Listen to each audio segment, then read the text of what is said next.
Hello, good morning, नमस्कार। आप सभी साथियों का स्वागत है आपके अपने यूट्यूब चैनल ऑनलाइन शिक्षण पर। दोस्तों, DSSB 2023 के लिए आप सभी की CDP मास्टर सीरीज चली हुई है, जिसमें हमने अभी तक कुल 8 क्लासेस को कंप्लीट कर लिया है। आज आपकी 9th क्लास है, जिसमें हम DSSB PRT के जितने भी अभी तक प्रीवियस पेपर हुए हैं उन सभी के चैप्टर वाइज क्वेश्चंस को लगाते हैं। तो सेकंड चैप्टर अभी चला हुआ है, जिसमें हम अभी तक सेकंड चैप्टर के 90 क्वेश्चन कर चुके हैं और यहीं से आगे हम आज बढ़ेंगे आज की क्लास में। पिछली क्लासेस को अगर आपने मिस कर दिया है तो प्लेलिस्ट में जाकर आप उनको देख सकते हैं, जो कि आपके लिए बहुत हेल्पफुल होने वाली है। अगर आपको chapter wise previous year paper आप लगा लेते हैं तो आपको डेफिनेटली बहुत हेल्प मिलेगी। पता चलेगा एक चैप्टर से कितने क्वेश्चन बनते हैं, है ना, कौन सा चैप्टर ज्यादा इंपॉर्टेंट है, कितना डीप आपको उसके बारे में पढ़ना होगा। तो चलिए अब बिना किसी देरी के शुरुआत करते हैं आज की अपनी क्लास की। सो गाइज, आज का पहला क्वेश्चन आप सभी के सामने है। पियाजे के दृष्टिकोण के संदर्भ में पूर्व संचालन चरण क्या है? यहां पर आपसे पूछा गया है प्री ऑपरेशनल स्टेज से संबंधित इनमें से कौन सा जो कथन है वो सही है। पहला ऑप्शन है संज्ञानात्मक विकास का यह दूसरा प्रमुख चरण है, यानी जो ये प्री ऑपरेशनल स्टेज है ये सेकंड मेजर स्टेज है कॉग्निटिव डेवलपमेंट की। दूसरा ऑप्शन में क्या कहा गया है, इस अवस्था में बच्चे प्रतीकात्मक विचारों के उपयोग में अधिक परिष्कृत हो जाते हैं, लेकिन तर्क का उपयोग करने में सक्षम नहीं होते हैं। क्या कहा है कि ये जो प्री ऑपरेशनल स्टेज है इसमें बच्चे क्या हो जाते हैं, मोर सोफेस्टिकेटेड हो जाते हैं in their used of symbolic thought but are not yet able to sure logic. ठीक है, यहाँ पर ये तर्क का उपयोग करने में अभी तक सक्षम नहीं होते हैं। तो आपको क्या लगता है कि कौन सा ऑप्शन इनमें सही होगा, है ना, किस ऑप्शन के साथ आप लोग जाना चाहेंगे, फटाफट से एक बार बता दीजिए। तो एकदम सही बात है, पहला ऑप्शन एकदम करेक्ट है कि ये सेकंड स्टेज है किसकी, कोग्निटिव डेवलपमेंट थ्योरी की, जो कि पियाजे ने दी थी। ठीक है, कौन सी स्टेज है, सेकंड स्टेज है। इसके अलावा इस स्टेज में, प्री ऑपरेशनल स्टेज में बच्चे जो है वो तर्क करने में सक्षम नहीं होते हैं। ये भी यहाँ पर बात बिल्कुल सही है और प्रतीकात्मक विचारों का उपयोग वो करते हैं। ये दोनों ही तर्क सही है, यानी ऑप्शन नंबर बी आपका करेक्ट हो जाएगा। बढ़ते हैं अगले क्वेश्चन की ओर। आज का सेकंड क्वेश्चन आपके सामने है। इसमें पूछा गया है संज्ञानात्मक प्रगति के संदर्भ में निम्नलिखित में से कौन सा कथन वर्गीकरण का वर्णन करता है। In the context of cognitive advances which of the following statement describe categorization. पहला है यह बच्चों को तार्किक रूप से सोचने में मदद करता है। दूसरा ऑप्शन क्या है, इसमें क्रमबद्धता, संक्रमणीय निष्कर्ष और वर्ग समावेशन जैसी परिष्कृत क्षमताएं होती है, यानी it include such sophisticated abilities as transitive inference and class inclusion. आगे देखते हैं, तीसरा ऑप्शन एक और दिया गया है इसमें, सकर्मक अनुमान एवं एक सॉरी सकर्मक अनुमान एक संपूर्ण वर्ग और उसके भागों के बीच संबंधों को दर्शाने की क्षमता है वर्गीकरण। ठीक है, वर्गीकरण यानी सेपरेशन से संबंधित बता दो कौन सी, या कैटेगराइजेशन से संबंधित इनमें से कौन सी विशेषता है। ठीक है, जल्दी से आप सभी को बताना है। अब इसके लिए सबसे पहले तो हमें यही पता होना चाहिए कि कैटेगराइजेशन होता क्या है, वर्गीकरण हम किसे कहते हैं।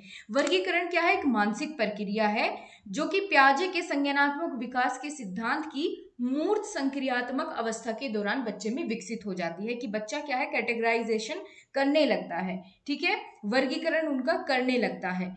तो जैसे कि यहाँ पर गिवन है ऑप्शन नंबर बी में कि इसमें क्रमांकन, कि बच्चा क्या करता है कि ये पहले नंबर पे आ गए, दूसरे, तीसरे, चौथे, ठीक है, क्रमांकन करने लगता है और सकर्मक अनुमान भी लगाने लगता है।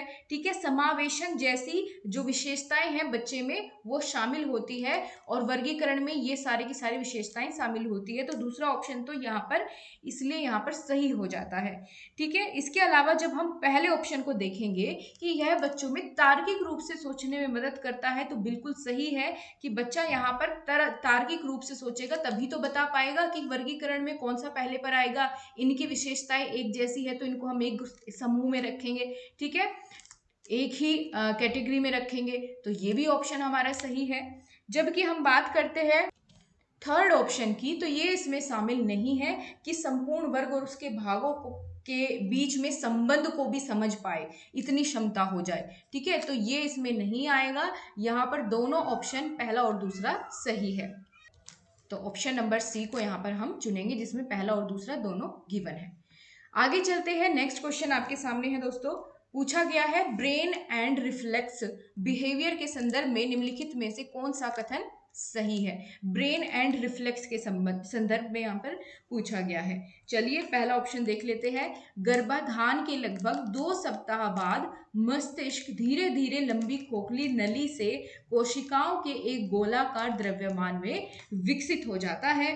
क्या ऐसा ही होता है, ठीक है, कि in the beginning of 2 weeks after conception the brain gradually develops from long hollow tube into a spherical mass cell। बिल्कुल सही है, ऐसा होता है, ठीक है, पहला ऑप्शन एकदम करेक्ट गिवन है। दूसरा भी देख लेते हैं।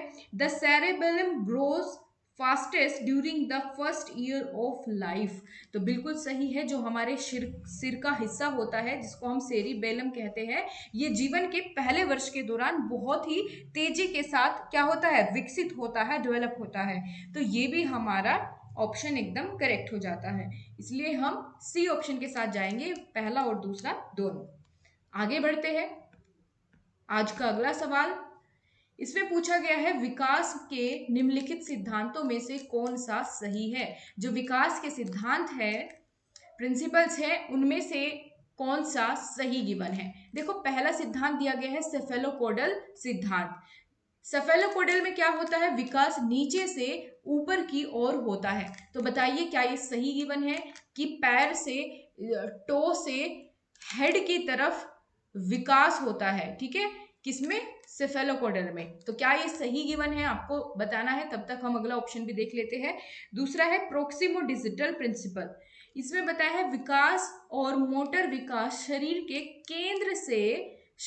केंद्र से बाहर की ओर बढ़ता है, ठीक है। प्रोक्सिमो डिजिटल में क्या है, growth and motor development proceeds from center of the body to outward, तो ये प्रोक्सिमो डिजिटल तो बहुत सही दिया गया है। इसमें क्या होता है कि केंद्र से बाहर की ओर विकसित होता है, कि पहले हृदय विकसित होगा, ठीक है, फिर भुजाएं, फिर कोहनी, फिर हाथ, इस तरीके से करके, ठीक है, केंद्र से बाहर की ओर विकास होगा। लेकिन जब हम बात करते हैं पहले ऑप्शन की सेफेलोपोडल की, तो ये गलत दिया गया है, क्योंकि इसमें सर से पैर की ओर विकास होता है, ऊपर से नीचे की ओर, ना कि नीचे से ऊपर की ओर, ठीक है। तो सेफेलोपोडल सिद्धांत में सिर से पैर की ओर विकास होता है, अर्थात बच्चे का सबसे पहले सिर विकसित होगा, फिर हाथ और फिर पैर, ठीक है। इसी तरीके से बच्चा इन पर नियंत्रण करना सीखेगा, कि पहले अपने सिर को संभालना सीखेगा, ठीक है, फिर भुजाओं का कोऑर्डिनेशन बिठाएगा उसके साथ, फिर धीरे धीरे पैर, ठीक है, इस तरीके से यहाँ पर बच्चे का विकास होता है। तो दूसरा ऑप्शन ठीक है, पहला गलत है, तो कौन से ऑप्शन के साथ जाएंगे, ऑप्शन नंबर डी। आगे बढ़ते हैं अगले क्वेश्चन की ओर।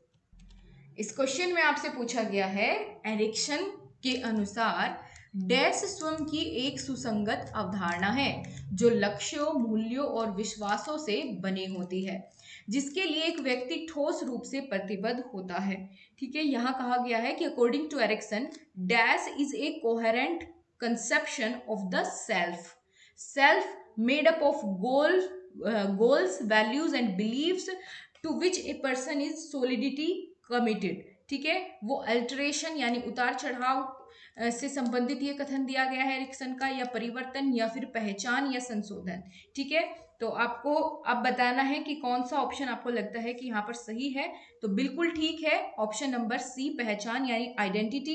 एरिक्सन ने मनोसामाजिक सिद्धांत का प्रतिपादन किया था, जिसके अंतर्गत सभी स्वस्थ विकासशील व्यक्तियों को बचपन से लेकर वृद्धावस्था तक पहुंचने में विकास के 8 चरणों से होकर गुजरना पड़ता है। और यह सिद्धांत एरिक्सन ने अपनी पुस्तक, जो कि बहुत इंपॉर्टेंट है, ध्यान रखिएगा, चाइल्डहुड एंड सोसाइटी में वर्णित किया है, ठीक है। क्या पुस्तक है, चाइल्डहुड एंड सोसाइटी।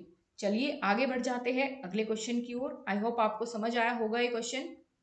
यहाँ आपसे पूछा है, बड़ा आसान सा प्रश्न है, निम्नलिखित में से कौन सी ध्वनि कूइंग या गुइंग की प्रक्रिया में शामिल होती है? ऊ, ई, ठीक है, इस तरीके से आपको जवाब देना है। क्या ये दोनों ही शामिल होएगी या कोई एक? ठीक है, बताइए फटाफट से कौन सी साउंड जो है वो इन्वॉल्व रहती है कूइंग और गुइंग की प्रक्रिया में। तो ये दोनों ही ध्वनियां शामिल रहती है और यह ध्वनियां बच्चे के अंदर जन्म के बाद जो पहला माह होता है उसके अंत से ही प्रकट करना बच्चा इसको प्रारंभ कर देता है ना, इसको बोलना या इसका उच्चारण करना या ये साउंड निकालना शुरू कर देता है। ठीक है, एक माह के जो प्रथम माह होता है बच्चे के जन्म के बाद उसके अंत तक ये वो उ ई उ इस तरीके से करना शुरू कर देता है, जिसको हम इंग्लिश में कूइंग या बूइंग कहते हैं। तो आपके दोनों ही ऑप्शन ठीक है, इसलिए हम सी के साथ जाएंगे। अगला क्वेश्चन देख लेते हैं, क्वेश्चन नंबर 97। यहां पर गिवन है यौवन यानी प्यूबर्टी डैश के दौरान होने वाले शारीरिक परिवर्तनों को संदर्भित करता है। क्या ये किशोर अवस्था के प्रारंभिक भाग में जो परिवर्तन होते हैं यानी अर्ली पार्ट ऑफ एडोलेसेंस के शुरुआती दिनों में जो परिवर्तन होते हैं उसको हम जो वे फिजिकल चेंजेस होते हैं उनको हम प्यूबर्टी कहेंगे, या फिर बचपन में जो चेंजेस होते हैं उनको प्यूबर्टी कहेंगे? बता दीजिए। बड़ा आसान सा सवाल है, अगर आपने इसके बारे में नहीं भी कुछ जानते हैं तो भी आप इजीली बता पाएंगे। ठीक है, प्यूबर्टी में क्या होता है कि हमारे शरीर के जो अंग होते हैं वो अपना पूर्ण रूप या विकसित होने लगते हैं। जिस तरीके से हमारी आवाज, ठीक है, एडोलेसेंस के टाइम पर या शुरुआत में क्या होती है, एकदम से आवाज भारी हो जाती है लड़कों की बहुत ज्यादा, और जो ग्रंथियां होती है ना, हमारी ग्रंथियां होती है वो बहुत ज्यादा क्या करती है, तेल या स्वेद पसीना बहुत ज्यादा निकलता है। ठीक है, ऑयली स्किन हो जाती है, पिंपल्स वगैरह की समस्याएं होने लगती है। तो ये सब कब होता है? आप सभी जानते हैं किशोर अवस्था के प्रारंभिक दिनों में या प्रारंभिक भाग में, इस ना कि बचपन में। ठीक है, तो एक ही सही है जो कि ऑप्शन नंबर सी है। चलिए आगे बढ़ जाते हैं, आई होप आपको क्लियर हुआ होगा। नेक्स्ट क्वेश्चन आपके सामने है, पूछा है किशोरों में संज्ञानात्मक और बौद्धिक विकास के संबंध में निम्नलिखित में से कौन सा कथन सही यहां पर दिया गया है? ठीक है, विच of the following statement is correct regarding the cognitive and intellectual development in adolescents? चलिए पहला ऑप्शन देख लेते हैं, संज्ञानात्मक क्षमताओं में लाभ 8 से 12 वर्ष की उम्र के बीच जबरदस्त रहता है। ठीक है, कि 8 से 12 वर्ष के बीच में जो कोग्निटिव एबिलिटीज होती है वो बढ़िया तरीके से क्या हो जाती है, विकसित हो जाती है। क्या ये बात सही है कि कोग्निटिव डेवलपमेंट सबसे ज्यादा 8 से 12 वर्ष की उम्र में होता है? तब तक आप सोचिए, अगले ऑप्शन को भी देख लेते हैं साथ में। अगले ऑप्शन में दिया गया है, सूचना प्रसंस्करण दृष्टिकोण उस संज्ञानात्मक रणनीति की व्याख्या करने का प्रयास करता है जिसके द्वारा मानव मस्तिष्क सूचनाओं को संसाधित करता है। The information processing approach attempts to explain the cognitive strategy by which human brain process information. आपके अकॉर्डिंग क्या हो जाएगा यहाँ पर सही जवाब? देखते हैं। सो गाइज, यहाँ पर जब हम बात करते हैं कि कोग्निटिव एबिलिटी सबसे ज़्यादा किस पीरियड में विकसित होती है, वो 8 से 12 नहीं 6 से 8 के बीच में होती है, इसलिए हमारा पहला ऑप्शन तो गलत हो जाता है। दूसरे ऑप्शन की यहाँ पर अगर हम बात करते हैं तो ये बिल्कुल सही है। ठीक है, दूसरा ऑप्शन यहाँ पर सही गिवन है। दूसरे ऑप्शन में क्या कहा गया था यहाँ पर कि सूचना प्रसंस्करण दृष्टिकोण उस संज्ञानात्मक रणनीति की व्याख्या करने का प्रयास करता है जिसके द्वारा मानव मस्तिष्क सूचनाओं को संसाधित करता है। कोग्निटिव डेवलपमेंट में क्या होता है कि मानव की मस्तिष्क जो कि सूचनाओं को अपने अकॉर्डिंग क्या करता है, उनको प्रोसेस करता है कि कौन सी इसमें सही है, मेरे लिए काम की है, कौन सी नहीं है। ठीक है, और दैनिक जीवन में जितनी भी समस्याएं आती है उनको भी अपनी बौद्धिक क्षमताओं की मदद से सोल्व करता है। तो इसीलिए यहाँ पर हमारा केवल 2 ऑप्शन सही होगा, पहला तो यहाँ पर गलत ही गिवन है। आगे चलते हैं अगले क्वेश्चन की ओर। किशोर अवस्था के दौरान होने वाले शारीरिक परिवर्तनों के संबंध में निम्नलिखित में से कौन सा कथन सही है कि कौन कौन से शारीरिक परिवर्तन होते हैं? ठीक है, वो आपको बताना है। पहला ऑप्शन है, ये परिवर्तन हाइपोथैलेमस और अंतःस्रावी ग्रंथियों द्वारा ट्रिगर होते हैं, कि जो भी फिजिकल चेंजेस होते हैं बच्चे में वो अंतःस्रावी और हाइपोथैलेमस ग्रंथियों के द्वारा ही ट्रिगर होते हैं। दूसरा ऑप्शन देखो, किशोर अवस्था में मुहासों की समस्या से जुड़े हार्मोन्स के स्तर में वृद्धि पाई जाती है। ऐसा ही कुछ क्वेश्चन हमने अभी थोड़ी देर पहले देखा था, है ना, देखा था ना, बिल्कुल। तो बताइए, अब तो आई होप आपको एकदम से इसका आंसर मिल रहा होगा। तो ये सही है पहला ऑप्शन कि हाइपोथैलेमस, और जो हमारी अंतःस्रावी ग्रंथियां होती है, जिनको हम क्या कहते हैं, एंडोक्राइन ग्लैंड्स, ये क्या करती है, ट्रिगर करती है जितने भी चेंजेस होते हैं हमारे शरीर में।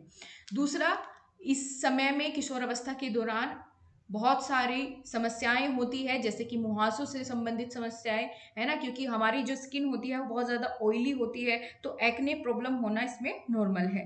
हार्मोन्स चेंजेस होते हैं इस वजह से। तो पहला और दूसरा दोनों ही ऑप्शन यहाँ पर क्या हो जाते हैं, करेक्ट हो जाते हैं, दोनों ही सही है। चलते हैं और 100वां क्वेश्चन पूरा करते हैं अपना आज का। इसमें क्या पूछा गया है, डैश विशेष स्थिति में उपयोग किए गए व्यवहार के संगठित प्रारूप प्रतिरूप के लिए प्याजे का शब्द है।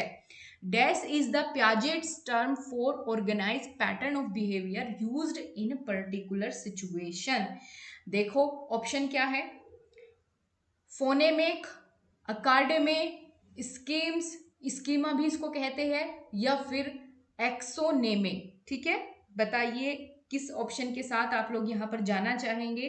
प्याजे ने कौन सी टर्म इस्तेमाल करी थी, अगर और जो हमारे माइंड में एक ऑर्गेनाइज पैटर्न होता है बिहेवियर का, किसी पर्टिकुलर सिचुएशन को लेकर के, जो हम अपने माइंड में उससे संबंधित जितनी भी चीजें होती हैं उनको अपने माइंड में क्या कर लेते हैं, स्टोर कर लेते हैं एक पैटर्न में, उसको हम किस नाम से जानते हैं, जो कि प्याजे ने बताया था, तो वो बताया था इन्होंने स्कीमा या स्कीम्स जिसको हम कहते हैं। ठीक है, इस टर्म के बारे में इन्होंने इंट्रोड्यूस किया था। तो ये हमारा ऑप्शन नंबर सी यहाँ पर करेक्ट हो जाएगा। सो ये थे दोस्तों आज के हमारे क्वेश्चन। हमने 100 क्वेश्चन पूरे कर लिए हैं सेकंड चैप्टर के। आई होप आपको आज के सारे क्वेश्चन क्लियर हुए होंगे। अगर हुए हैं तो कमेंट सेक्शन में जरूर बताइए कि आपको क्लास कैसी लगी, और अपने फ्रेंड्स को शेयर करना बिल्कुल ना भूलें। और क्लास पसंद आती है तो लाइक तो आप कर ही सकते हैं, इट्स फ्री ऑफ कॉस्ट। तो मिलते हैं आपसे कल की क्लास में, तब तक के लिए नमस्कार, जय हिंद, वंदे मातरम।